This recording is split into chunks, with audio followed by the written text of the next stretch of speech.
Hi everyone, मैं आज की वीडियो में आपका वेलकम करता हूं, जिसमें हम अपने कैरेक्टर्स के डिस्कशन को आगे कंटिन्यू करेंगे। साथ ही साथ हम ASCII कोड्स को भी और डिटेल में समझेंगे। तो चलिए स्टार्ट करते हैं। हम स्टार्ट करेंगे कुछ रिवीजन के साथ। जैसे कि हमने लास्ट टाइम पढ़ा था that characters are internally represented by integral codes. हर कैरेक्टर के कॉरस्पॉन्डिंग इंटीग्रल कोड होता है। कुछ इंटीजर कोड्स होते हैं जिनका यूज किया जाता है इन कैरेक्टर्स को मेमोरी में रिप्रेजेंट करने के लिए। इन कोड्स को हम ASCII कोड्स कहते हैं। तो जैसे यहाँ पे गिवन है ASCII code for character capital A is 65।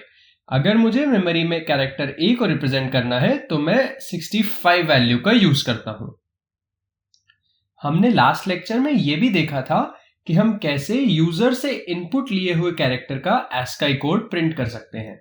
In the last lecture, we discussed how we can print the ASCII code for an input character. तो वो कोड कुछ इस तरह का था। आप एक बार वीडियो को पॉज करके इस कोड को खुद भी रीड कर सकते हैं। सबसे पहले हमने ch वेरिएबल में यूजर से जो इनपुट लिया उसे स्टोर कर दिया। उसके बाद हमने एक इंटीजर वेरिएबल बनाया जिसका नाम है कोड और उसमें ch को स्टोर कर दिया। तो यहाँ पे क्या होगा, ch के कॉरस्पॉन्डिंग जो भी ASCII कोड की वैल्यू है वो कोड वेरिएबल में स्टोर हो जाएगी। उसके बाद हमने कोड वेरिएबल की वैल्यू को प्रिंट कर दिया। तो यहाँ पे हमारे ASCII कोड की वैल्यू प्रिंट हो जाएगी। तो इस कोड को हमने रन करके मल्टीपल एग्जांपल्स के साथ देखा था कि हम कैसे एक कैरेक्टर को जो कि हमने यूजर से इनपुट की तरह रीड किया है उसके ASCII कोड को प्रिंट कर सकते हैं। Using the same programme you can check that the following are the ASCII values of common characters. आप उस प्रोग्राम को रन करके ये चेक कर सकते हैं कि आपकी कैरेक्टर्स की ASCII वैल्यू कुछ इस तरह से निकल के आएंगी। कैरेक्टर कैपिटल A की ASCII वैल्यू है 65, कैपिटल Z की वैल्यू है 90 और उसके बीच में ये सब वैल्यूज कंटिन्यूअस हैं। इसका मतलब कैरेक्टर B की ASCII वैल्यू होगी 66, कैरेक्टर C की वैल्यू होगी 67 एंड सो ऑन। सिमिलरली हमारे स्मॉल a की ASCII वैल्यू है 97, स्मॉल b की ASCII वैल्यू होगी 98 एंड स्मॉल z तक ये वैल्यू होती है 122। उसके बाद कैरेक्टर 0 की ASCII वैल्यू है 48, कैरेक्टर 1 की ASCII वैल्यू होगी 49, ऐसे ही करते हुए कैरेक्टर 9 की ASCII वैल्यू होगी 57। तो जो प्रोग्राम हमने लास्ट टाइम लिखा था आप उसे मल्टीपल टाइम्स रन करके इन वैल्यूज को वेरीफाई कर सकते हैं। साथ ही साथ आप अलग अलग कैरेक्टर्स के ASCII कोड को गूगल पर भी चेक कर सकते हैं। जैसे एज एन एक्सरसाइज आप चेक कर सकते हैं कि न्यू लाइन कैरेक्टर का ASCII कोड क्या होता है। तो यहाँ पे एक इंटरेस्टिंग चीज जो मैं फिर से मेंशन करना चाहूंगा वो ये है कि कैपिटल A से कैपिटल Z तक ये रेंज कॉन्टिन्यूअस है, बट जब आप स्मॉल a से स्मॉल z पर जाते हैं तो बीच में एक गैप है। 91 से 96 तक के ASCII कोड्स किसी और कैरेक्टर को रिप्रेजेंट करते हैं। उसके बाद स्मॉल a से स्मॉल z की वैल्यूज फिर से कॉन्टिन्यूअस है। सिमिलरली 0 से 9 तक की वैल्यूज कॉन्टिन्यूअस है, बट ये रेंजेस आपस में डिसकंटिन्यूअस है। तो एक इंपॉर्टेंट चीज जो हमने पिछली स्लाइड में सीखी वो ये थी that the range of character codes are continuous. इसका मतलब ASCII code of character A अगर 65 है तो कैरेक्टर B का ASCII कोड होगा 66। Similarly ASCII code of character 1 अगर 49 है तो कैरेक्टर 3 के लिए ASCII कोड होगा 51। बट कैपिटल A से आप कैरेक्टर 1 का ASCII कोड नहीं बता सकते। अब यहां पे आपके लिए एक नया कॉन्सेप्ट है। आप एक बार वीडियो को पॉज करके इसे रीड करें। Since characters are internally represented by integral codes, hence we can perform mathematical operations like addition on characters. Since characters internally integral code से represent हो रहे हैं, since internally उन्हें store करने के लिए integer values का ही use किया जा रहा है, इसलिए हम उन पे mathematical operations like addition perform कर सकते हैं। तो उसका example हम देखते हैं। char ch is equal to character A। तो यहाँ पे क्या होगा, ch नाम का आपको एक बॉक्स मिलेगा जिसमें कैरेक्टर A को हमने स्टोर कर दिया है। इसका मतलब A की कॉरस्पॉन्डिंग ASCII कोड जो कि हमने पिछले स्लाइड में देखी थी होती है 65, इसको स्टोर किया गया है। उसके बाद हमने लिखा ch is equal to ch plus 1। तो क्या होगा, आपको कैरेक्टर बी मिलेगा, क्योंकि आप 65 से नेक्स्ट ASCII कोड वाले कैरेक्टर पर जंप करेंगे जो कि होता है कैरेक्टर बी, जैसे कि यहां पर भी दिखाया गया है। उसके बाद आपने सी आउट कर दिया है CH, तो आपके आउटपुट में क्या आएगा? आपके आउटपुट में आएगा कैरेक्टर बी। आपको ये ध्यान रखना है कि आपके आउटपुट में वैल्यू 66 नहीं आएगी, आपके आउटपुट में एक कैरेक्टर ही आएगा, क्योंकि CH का डेटा टाइप एक कैरेक्टर है, तो वो एज अ कैरेक्टर ही प्रिंट होगा, तो आपके आउटपुट में वैल्यू आएगी बी। बट अगर आपने CH को किसी इंटीजर वेरिएबल में स्टोर करके उस इंटीजर वेरिएबल को प्रिंट किया होता तो आपको आउटपुट में 66 मिलता, जैसे कि हमने अपने पिछले एग्जाम्पल में भी देखा था। तो एक बार हमने इन चीजों को देख लिया, अब हम एक प्रैक्टिस प्रॉब्लम को सॉल्व करने की कोशिश करते हैं। Write a program which takes a lower case character as input. आपको यूजर से एक लोअर केस कैरेक्टर इनपुट में मिलेगा एंड आपको कॉरस्पॉन्डिंग अपर केस कैरेक्टर को प्रिंट कर देना है। फॉर एग्जाम्पल, अगर आपको यूजर से इनपुट में मिलता है स्मॉल a, तो आपको प्रिंट करना है कैपिटल A। सिमिलरली, अगर आपको इनपुट में मिलता है स्मॉल d, तो आपको प्रिंट करना है कैपिटल D। तो आप ये एज्यूम कर सकते हैं कि यूजर से आपको लोअर केस कैरेक्टर्स ही मिलेंगे और आपको उनके कॉरस्पॉन्डिंग अपर केस कैरेक्टर को सिंपली प्रिंट कर देना है। तो आप एक बार वीडियो को पॉज करके इस एक्सरसाइज को खुद सॉल्व करने की कोशिश करें। अब हम धीरे धीरे इसके सॉल्यूशन को बिल्ड करने की कोशिश करते हैं। मान लीजिए आपका इनपुट कैरेक्टर था कैरेक्टर डी, तो जैसे कि हमने पिछली स्लाइड में देखा था, कैरेक्टर डी के कॉरस्पॉन्डिंग ASCII कोड होता है 100। तो चलिए अब हम इस कोड को समझने की कोशिश करते हैं।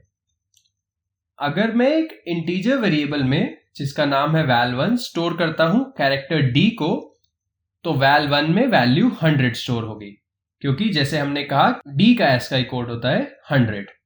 उसके बाद मैं क्या करता हूं, मैं एक और इंटीजर वेरिएबल में जिसका नाम है val2 स्टोर करता हूं कैरेक्टर ए को, तो इसलिए val2 की वैल्यू हो जाएगी 97।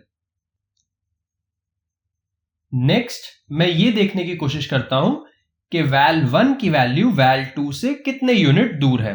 तो जैसे कि हम यहाँ पे देख सकते हैं val1 की वैल्यू है 100, val2 की वैल्यू है 97, इसलिए val3 की वैल्यू हो जाएगी 3। 100 माइनस 97 जो कि होता है 3।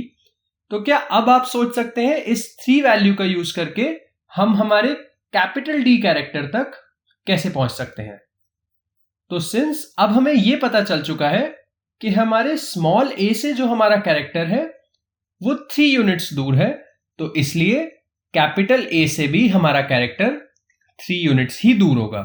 तो इसलिए अगर हम कैरेक्टर A के ASCII कोड में 3 ऐड कर दें तो हमें कैपिटल D का ASCII कोड मिल जाएगा। सेम चीज को यहां पर भी दिखाया गया है। हमने एक और कैरेक्टर वेरिएबल बनाया CH, उसमें हमने स्टोर किया कैपिटल A प्लस val3।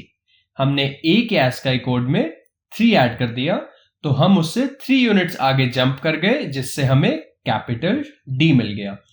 तो ऐसे हमने स्मॉल d से कैपिटल D को अटेन कर लिया। अब हम इसी स्कीम का यूज करते हुए हमारे सॉल्यूशन को फॉर्मलाइज करेंगे। तो चलिए हमारे कोड को देखते हैं। सबसे पहले जैसे हम हमेशा करते हैं, हमने iostream.h को इंक्लूड किया है। ये हमने क्यों किया? ताकि हम cin एंड cout का यूज कर सकें। यहां पे मेन फंक्शन है, उसका स्टार्ट है, एक रिटर्न स्टेटमेंट है एंड में, एंड मेन फंक्शन को यहां पे खत्म किया गया है। उसके बाद हमने conio.h को इंक्लूड किया है। इसको हमने क्यों इंक्लूड किया? ताकि हम क्लियर स्क्रीन एंड getch का यूज कर सकें। क्लियर स्क्रीन का यूज हम क्यों करते हैं? ताकि हम हमारी आउटपुट विंडो में से जो पुराना आउटपुट था उसे क्लीन कर सकें। और getch का यूज हम क्यों करते हैं? ताकि टर्बो C++ में जो आउटपुट विंडो है वो तब तक स्टे करे जब तक हम किसी की को प्रेस नहीं कर देते। तो चलिए अब हमारे सॉल्यूशन को हम देखते हैं। सबसे पहले हमने एक कैरेक्टर वेरिएबल बनाया इनपुट CH, और उसमें हमने यूजर से इनपुट कैरेक्टर को स्टोर कर दिया। उसके बाद हमारी ये 4 लाइंस जो हैं वो एग्जैक्टली सिमिलर है उन्हीं 4 लाइंस के जो हमने पिछली स्लाइड में भी देखी थी। आप एक बार वीडियो को पॉज करके इसे खुद भी देख सकते हैं। हमने val1 में हमारे इनपुट कैरेक्टर को स्टोर कर दिया, तो लास्ट टाइम हमारे इनपुट कैरेक्टर की वैल्यू हमने d एज्यूम करी थी, तो यहाँ पे val1 में हम d को स्टोर कर रहे थे। इस बार हमने इनपुट CH को ही डायरेक्टली स्टोर कर दिया। तो इनपुट ch के कॉरस्पॉन्डिंग जो भी ASCII कोड है वो val1 में स्टोर हो जाएगा। उसके बाद हमने val2 में कैरेक्टर a को स्टोर कर दिया है, val3 में हमने स्टोर किया है val1 माइनस val2। तो val3 में हमें डिस्टेंस मिलेगा कैरेक्टर a से इनपुट कैरेक्टर के बीच में। उसके बाद हमने आउटपुट कैरेक्टर में सेम डिस्टेंस की वैल्यू को ऐड कर दिया है इनटू कैपिटल A के ASCII कोड में।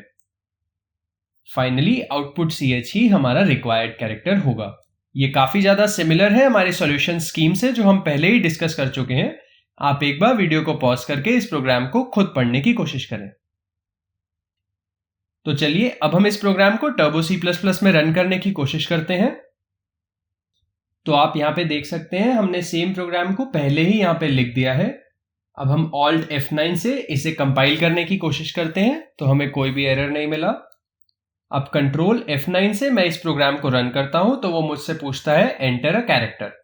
यहां पे मैं स्मॉल c को एज इनपुट देता हूं तो आउटपुट कैरेक्टर में मुझे कैपिटल C मिल जाता है।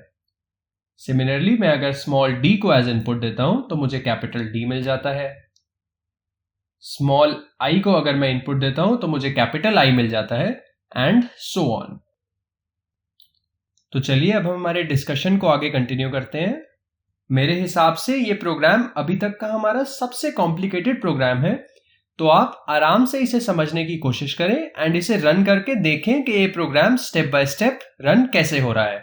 आप इंटरमीडिएट वैल्यूज को प्रिंट कर सकते हैं, जैसे आप val1 की वैल्यू को val2 की वैल्यू को प्रिंट करके देख सकते हैं कि आपके प्रोग्राम में इन वेरिएबल्स की वैल्यू क्या है। ऐसे करके आप इस प्रोग्राम को अच्छे से समझने की कोशिश करें।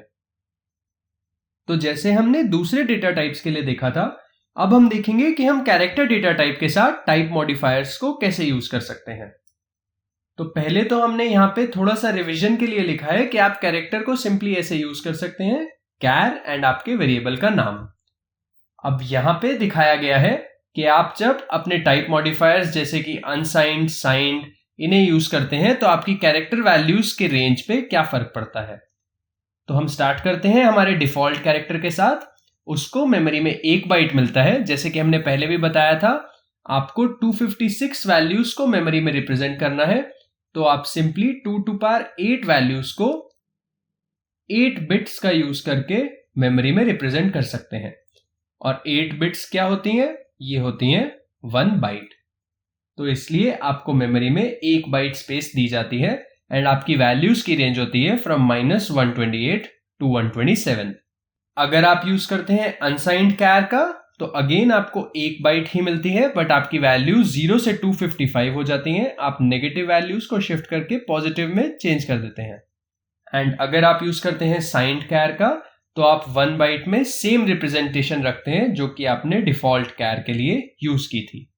अब यहाँ पे मैं एक चीज मेंशन करना चाहूंगा कि मैंने अपने एक्सपीरियंस में कभी भी किसी को अनसाइंड कैर एंड साइंड कैर को यूज करते हुए नहीं देखा है। जनरली हम डिफॉल्ट कैर को ही यूज करते हैं। तो आज की वीडियो में हमने कैरेक्टर्स एंड ASCII कोड्स के टॉपिक को डिटेल में समझा। अगली वीडियो में हम ऑपरेटर्स के टॉपिक को स्टार्ट करेंगे। अगर आपको आज की वीडियो में कुछ भी डाउट्स या सजेशंस हो तो आप नीचे कमेंट सेक्शन में लिख दें। मैं जल्दी से जल्दी रिप्लाई करने की कोशिश करूंगा। Thank you.